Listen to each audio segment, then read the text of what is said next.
Educational platform के इस YouTube channel में आप सभी दर्शकों का बहुत बहुत स्वागत है। हमारा यह यूट्यूब चैनल हमेशा रोजगार और शिक्षा के क्षेत्र में जो कुछ बड़ी उपलब्धियां होती हैं हमारे सामने, उसे आप लोगों के साथ शेयर करने के लिए लेकर के मैं उपस्थित आता हूं। कल अर्थात 2 मई को बिहार सरकार ने शिक्षा विभाग में बहुत कुछ बड़े फैसले लिए, जो खास करके शिक्षक भर्ती को लेकर के सूचनाएं आई हैं, उसी को मैं आपके साथ शेयर करने जा रहा हूं। आज का हमारा जो टॉपिक है वह बहुत ही महत्वपूर्ण टॉपिक है, जिसमें आज हम लोग यहाँ पर जानकारी प्राप्त करेंगे। उसमें से है कि कक्षा 1 से लेकर के 12 तक होने वाली विषयवार पदों की कितनी संख्या है। उसके बाद कैसा होगा परीक्षा का पैटर्न। परीक्षा जो ली जाएगी बीपीएससी के द्वारा, सरकार ने 7वें चरण की नियमावली में जो परिवर्तन किए हैं, उसमें परीक्षा का पैटर्न क्या होगा, उस पर भी हम लोग चर्चा करेंगे। उसके साथ ही साथ यह भी चर्चा होगी कि जो बहाली की प्रक्रिया होगी वह मेरिट के आधार पर चॉइस दिया जाएगा और उनको प्राथमिकता दी जाएगी, और उनकी बहाली पहले होगी और उनको प्राथमिकता जब दी जाएगी तो निश्चित है कि उनका लाभ उनको अधिक से अधिक मिलेगा। इसी के साथ और भी कुछ जानकारियाँ हैं, जैसे 9वीं और 10वीं में सबसे अधिक शिक्षक किस विषय में होंगे, इस सब बातों की जानकारी होगी। और आगे बढ़ते हैं तो जानकारी यह भी मिलेगी इस वीडियो के माध्यम से, वह है कि 11वीं और 12वीं में किन विषयों में सर्वाधिक बहाली होने जा रही है और शिक्षक भर्ती की योग्यता क्या होगी। इन सभी मुख्य बातों को लेकर के हम लोग आज इस टॉपिक में, इस वीडियो में डिस्कशन करने वाले जा रहे हैं। साथ ही साथ यह भी जानकारी और दी जाएगी कि यहाँ जो शिक्षक के वेतन क्या होंगे, किन किन क्षेत्रों में कितना वेतन मिलेगा और कितना उन्हें नेट सैलरी मिलेगी। यह हमारे सभी बेरोजगार भाइयों के मन में चल रहा है, भाई बहनों के मन में चल रहा है कि जब हम एक बढ़िया से राज्यकर्मी के शिक्षक बनेंगे तो उसमें हमें वेतन कितना मिलेगा। और इसी को लेकर के कुछ वर्ग हमारे ऐसे हैं जो कि नाराज़ हैं। जो पहले की नियमावली 6वें चरण तक की बहाली होती थी, उसमें बहुत सारे हमारे ऐसे भाई बंधु थे जो बहुत खुश थे, और 7वें चरण में बहाली आने पर बहुत नाराज़गी है उनके मन में। वहीं दूसरी तरफ जिनकी तैयारी अच्छी है और जो चाह रहे हैं कि राज्यकर्मी का दर्जा हमें मिले, वह इस इंतज़ार में रहते हैं कि मुझे सैलरी कितनी मिलेगी और पेमेंट कितना होगा, और उसी उत्सुकता के साथ अपनी जो कंडीशंस है उन सबों को ध्यान में रखते हुए बहुत उत्सुकता से तैयारी में जुट गए। आप भी अगर तैयारी में अभी तक नहीं जुटे हैं तो तैयारी में जुट जाएं। यूँ तो अभी तक बीपीएससी के द्वारा शिक्षक ने बहाली को लेकर के कोई अभी कंक्रीट आपको सिलेबस नहीं दी गई है, फिर भी अनुभव के आधार पर तथा पिछले जो परीक्षाएं हुई थी उसके आधार पर जो है कि बहुत सारे हमारे छात्र छात्रा हैं, बेरोजगार भाई बहन हैं, उन्होंने अपनी तैयारी में बहुत तेज़ी से अपनी रफ्तार पकड़ ली। उससे भी ज़्यादा तेज़ी तो है कोचिंग चलाने वाले भाई बंधुओं को, जिन्होंने बच्चों को पकड़ना शुरू कर दिया है, बेरोजगार छात्र छात्राओं को। और कोचिंग वाले ज़्यादा रफ्तार में, जितना सीखने वाले, या फिर यूँ कहें कि वो अभी तक सिलेबस भी नहीं है लेकिन उन्होंने बच्चे पकड़ने के लिए, स्टूडेंट पकड़ने के लिए उन्होंने अपनी रफ्तार को ज़्यादा बढ़ा दिया है। खैर कोई बात नहीं, दोनों एक दूसरे के पूरक हैं। जब आप परीक्षा के लिए कोचिंग तलाश कर रहे हैं और कोचिंग वाले छात्र छात्रा तलाश कर रहे हैं कि भाई उन्हें स्टूडेंट मिले, तो इसमें कोई दिक्कत नहीं है, यह आपके और उनके बीच की अंडरस्टैंडिंग है। खैर कोई बात नहीं, हम लोग जो चर्चा करने जा रहे हैं आज का वह विषय है, जैसा कि मैंने शुरू में बताया कि कक्षा 1 से लेकर के 12वीं तक की जो बहाली होने जा रही है, उन सबों के बारे में डिटेल्स में मैं आपको अपने इस वीडियो के माध्यम से जानकारी दूंगा। हमेशा की तरह एक बात और आपसे मैं कहना चाहता हूं कि यदि आप हमारे इस YouTube चैनल पर नए हैं तो कृपया हमारे इस चैनल को सब्सक्राइब करें, जिससे बहाली संबंधी जो कुछ भी जानकारी हो, सूचना हो, वह आपके पास सबसे पहले हमारे वीडियो के माध्यम से नोटिफिकेशन के द्वारा आपके पास पहुँचेगी।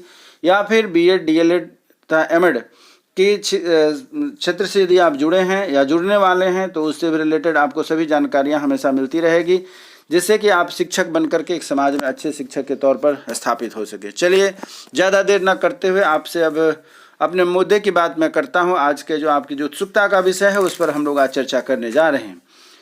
सबसे पहले जो हम लोग चर्चा करने जा रहे हैं वह यह है कि क्या सरकार ने अपने 2 मई के जो नोटिफिकेशन उन्होंने जारी किया है उसमें क्या कहा है, इस पर हम लोग विशेष करके ध्यान देने जा रहे हैं।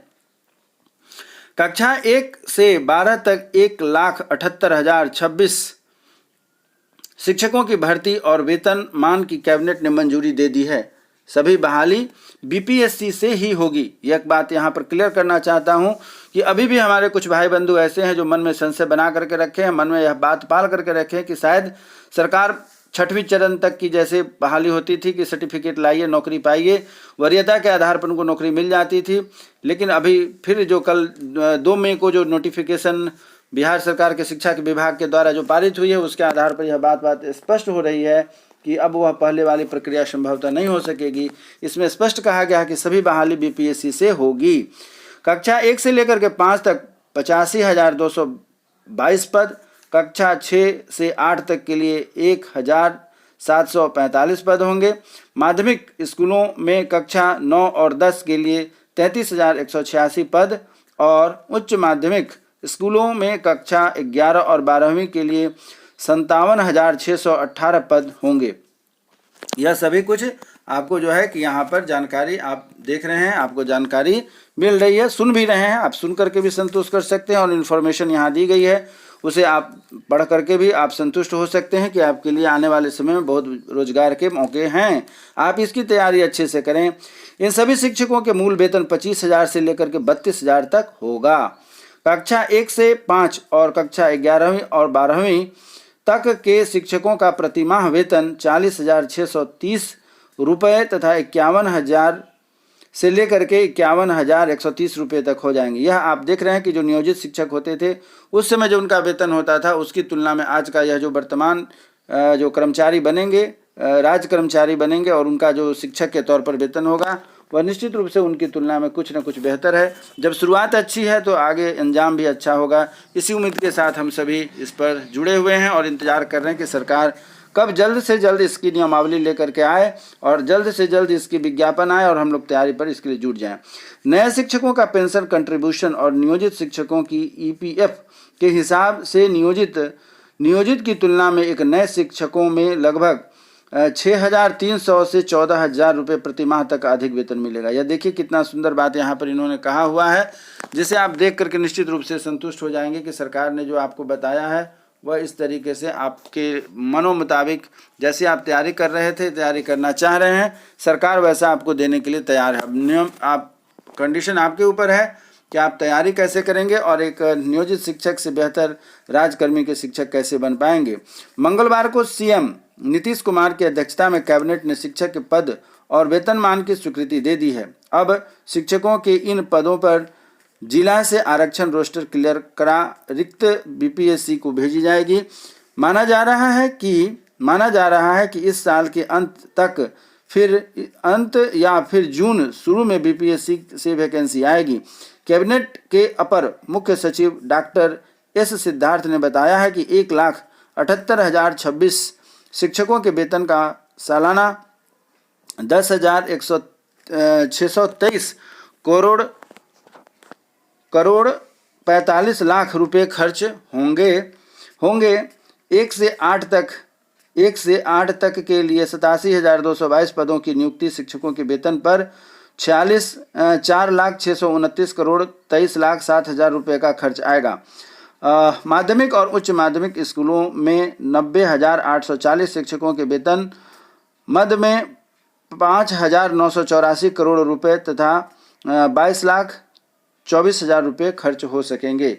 यह जो है कि कल बिहार सरकार का जो आपातकालीन बैठक हुई है उसके द्वारा कैबिनेट से इसकी मंजूरी हो गई है, जो कि आपने अभी यहाँ पर हमारे वीडियो के माध्यम से भी देखा है और इसे आप देख करके संतुष्ट हो सकते हैं। अब चलिए आगे बढ़ते हैं कि और कुछ नई जानकारी है जो कि हम अपने वीडियो के माध्यम से आपको देना चाहते हैं। तो अभी मैंने आपको जैसा कि कहा है कि कैसा होगा परीक्षा का पैटर्न, यहाँ जो आप देख रहे हैं कैसा होगा परीक्षा का पैटर्न, इस पर हम लोग चर्चा करेंगे।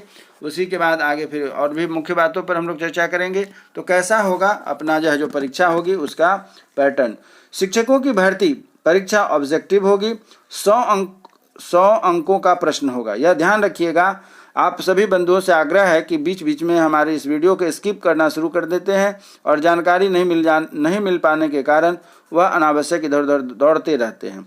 तो वीडियो को आखिरी तक आप ध्यान से देखें, सभी जानकारियां आपके लिए उपलब्ध हो सकेगी। तो कैसा होगा परीक्षा का पैटर्न। शिक्षकों की भर्ती परीक्षा ऑब्जेक्टिव होगी। 100 अंकों के प्रश्न होंगे। निगेटिव मार्किंग नहीं होगी। यह बहुत ध्यान देने की बात है। यूँ तो बीपीएससी की जो परीक्षा पिछले साल से पारित हुई है उसमें निगेटिव मार्किंग होती थी, लेकिन शिक्षकों की संबंधित जो बहाली होगी उसमें निगेटिव मार्किंग नहीं रहेगा। इस बात का आपको निश्चिंत होना है, संतुष्ट होना है कि निगेटिव मार्किंग नहीं रहेगी।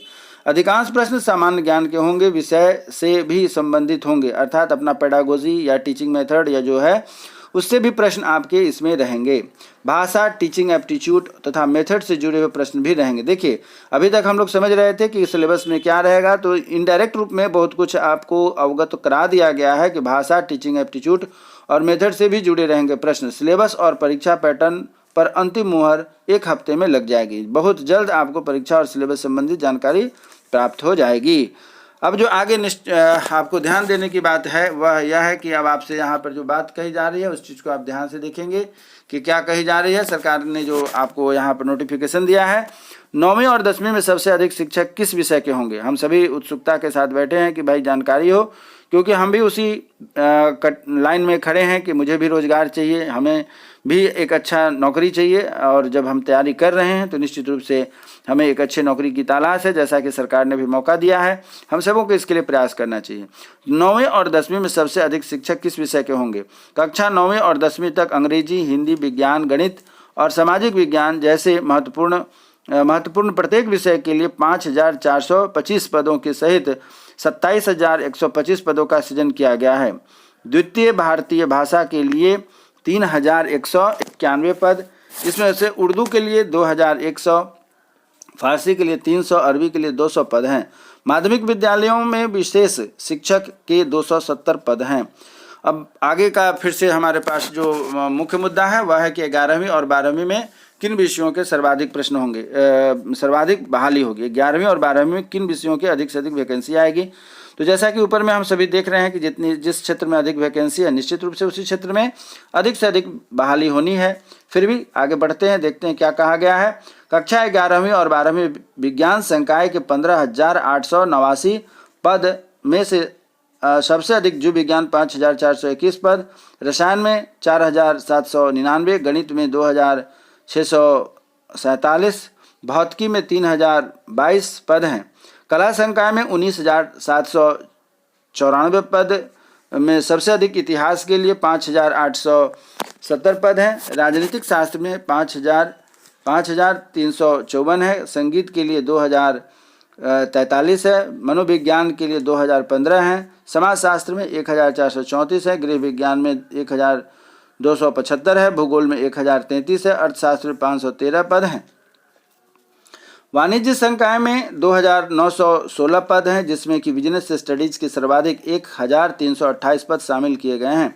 भाषा एवं अन्य संकाय में 19,064 पद हैं। कंप्यूटर शिक्षक के लिए 8,395 पद हैं। अंग्रेजी भाषा के लिए 3,468, हिंदी भाषा के लिए 3,079, उर्दू के लिए 1,684, फारसी के लिए 305, अरबी के 200, NRB के लिए 715 तथा संस्कृत के लिए 131 पद हैं। तो आपने देखा कि इस प्रकार से 11वीं और 12वीं के विषयों में सर्वाधिक किन किन विषयों में कैसी बहाली होगी, सभी का यहाँ पर डिटेल्स दे दिया गया है कि विषयवार किस विषय में कितने सीटों की रिक्ति दी गई है। अब बात आगे निकल करके पुनः आती है जो हमारे मन में, आप सबों के मन में संशय है कि योग्यता क्या होगी। शिक्षक भर्ती के लिए योग्यता क्या रखी गई है। यूँ तो सामान्य रूप से सभी जानते हैं BEd होना चाहिए, MAd होना चाहिए, CET या STET या और अन्य किसी भी तरह का TET आपने अगर दिया हुआ है तो आप निश्चित रूप से इस परीक्षा में बैठने के लिए योग्यताधारी हो जाते हैं। फिर भी देखते हैं कि क्या नोटिफिकेशन सरकार के द्वारा आई है। तो हाई स्कूल के लिए BEd या MAd के साथ STET उत्तीर्ण और प्रारंभिक स्कूलों के लिए DLED या BEd के साथ TET और CTET उत्तीर्णता होना अनिवार्य है। मेरिट के आधार पर चॉइस होगा, जैसा कि आप अंक पाएंगे उसके आधार पर आपको चॉइस मिलेगा। चयन की पूरी प्रक्रिया BPSC विभाग की सहमति से 10 दिनों में तय कर दिया जाएगा। 10 दिनों के अंदर तय कर दिया जाएगा। अधिकारियों को जिलावार 3 या अधिक ऑप्शन चुनना होगा। अभ्यर्थियों को अर्थात एक साथ आप 3 ऑप्शन दे सकेंगे कि कैसे हमारी बहाली हो। जैसा कि अभी मैंने शुरू में कहा कि बहाली के लिए आपको मेरिट में चॉइस दिया जाएगा, तो उसी आधार पर आपको मैं बताना चाहता हूं कि आपको यह मौका दिया जाएगा कि किस तरीके से आप इस बहाली को कर सकते हैं। अर्थात आप 3 जिला को अपना चॉइस में बना सकते हैं जहां पर आपकी बहाली हो सकेगी। अब आइए थोड़ा वेतन संबंधी जानकारी निश्चित रूप से ले लिया जाए, क्योंकि हम सबों के मन में उत्सुकता होती है कि भाई नौकरी तो करेंगे तो इसके लिए वेतन क्या मिलेगा, जो कि 6वें चरण की बहाली से नियोजन से बिल्कुल अलग है। तो निश्चित रूप से हम इस बात का ध्यान होना चाहिए और देखना चाहिए कि इसमें बहाली संबंधी जो बातें कही गई हैं उसमें क्या बात स्पष्ट हो रही है। इस चीज़ को हम देखते हैं कि क्या कहा जा रहा है। तो आइए देखते हैं कक्षा 1 से लेकर के 6 तक के जो हम 1 से लेकर के 5 तक के अगर हम शिक्षक बनते हैं तो मूल वेतन हमारा हो जाएगा 25,000। 42% हमारा डीए अर्थात 10,500 डीए बनेगा। HRA भी मिलेगा जिससे कि 8% अर्थात 2,000 रुपये मिलेगा। CTA अर्थात 2,130 रुपये होंगे। मेडिकल 1,000 रुपये पर मिलेगा। पेंशन फंड आपका 3,500 रुपये होगा। ग्रॉस सैलरी 44,130 रुपये और सब कट छट करके आपके हाथ में जो वेतन आएगा वह आपका रहेगा 40,630 रुपये आपको नेट सैलरी मिलेगी। यह जो सैलरी होगी वह क्या होगी, 1 से लेकर के 5th तक के टीचर्स के लिए यह वेतन निर्धारित है। दूसरा है उसी तरीके से 6 to 8 के जो शिक्षक बनेंगे उनका मूल वेतन 28,000 रुपये होगा। 42% डीए जब मिलेगा तो 11,760 रुपये हो जाएगा। 8% HRA होगा अर्थात 2,240 रुपये हो जाएंगे। CTA जो होगा 2,130 रुपये हो जाएगा। मेडिकल 1,000 रुपये का। पेंशन फंड 3,920 रुपये का। ग्रॉस सैलरी हो जाएगी 49,050 और आपके हाथ में जो कट छट करके जिसको कहते हैं आपके सैलरी जो अकाउंट में जाएगी वह हो जाएगा 45,130 रुपये। इसी प्रकार 9वीं और 10वीं के लिए जो आप शिक्षक बनेंगे तो उसमें मूल वेतन आपका 31,000 हो जाता है। 42% डीए अर्थात 13,020 रुपये आपको डीए मिलेगा। 8% HR अर्थात 2,480 रुपये आपको इसमें मिलेगा। CTA जो होती है अलाउंस जिसको कहते हैं CTA अलाउंस, उसमें जो है कि 2,130 रुपये हो जाएगा। यह सबका सेम रखा गया है। उसके बाद मेडिकल में भी सबको सेम दिया गया है 1,000 रुपये तथा पेंशन फंड हो जाएगा 4,330 रुपये। ग्रॉस सैलरी हो जाएगी 53,970 रुपये और आपके सैलरी में आएगी 49,630 रुपये। और 11वीं 12वीं के लिए जो निश्चित सीनियर होंगे सबसे ऊपर इन शिक्षकों का स्थान होगा, उसमें 32,000 का इनका मूल वेतन है। 42 डीए में हो जाता है 13,440 रुपये। 8% HRA रहने से हो जाएगा 2,560 रुपये और CTA इसमें भी वही है 2,130 रुपये तथा मेडिकल भी सबका सेम है 1,000 रुपये। पेंशन फंड में हो जाएगा 4,480 रुपये।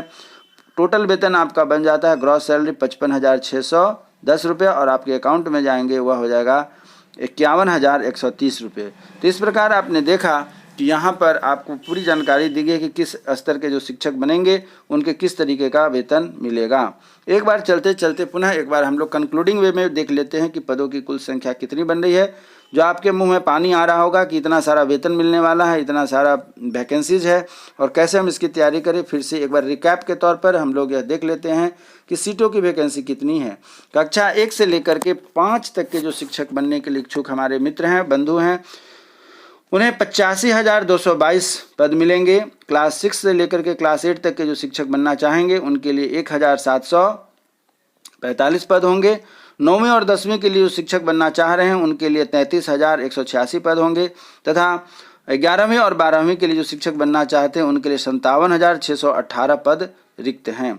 यहाँ अगर कुल मिलाकर के रेशियो देखा जाए तो सबसे अधिक सीटों की संख्या 85,222 1 to 5th के लिए है और 11वीं 12वीं के लिए दूसरे स्थान पर 57,618 पद हैं।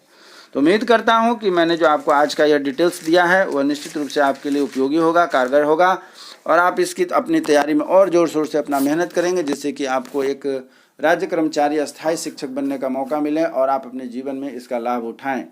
मैं उम्मीद करता हूं कि हमारे द्वारा दिया गया यह जो सलाह है आपको निश्चित रूप से उपयोगी कारगर सिद्ध होगा। आप यदि हमारे इस YouTube चैनल पर नए हैं तो कृपया इसे सब्सक्राइब करें जिससे कि रोजगार शिक्षा विशेष करके BEd DLEd और MEd की परीक्षा पढ़ाई और साथ ही साथ शिक्षक बनने के क्षेत्र में यदि आप आगे कदम बढ़ा रहे हैं, कुछ बनना चाह रहे हैं तो इसमें हमेशा हमारा सहयोग रहेगा हमारे इस YouTube चैनल @एजुकेशन प्लेटफॉर्म के द्वारा। तो आप हमारे इस चैनल को लाइक शेयर सब्सक्राइब तथा कमेंट्स जरूर दें, इसी उम्मीद के साथ कि हमारी आपकी फिर से मुलाकात होगी एक नए टॉपिक पर, नए विषय को लेकर के। तब तक आप स्वस्थ रहें, मन लगाकर पढ़ाई करें, अपनी परीक्षा की तैयारी करें। फिर मुलाकात होगी हमारी आपकी, तब तक के लिए जय हिंद, जय भारत।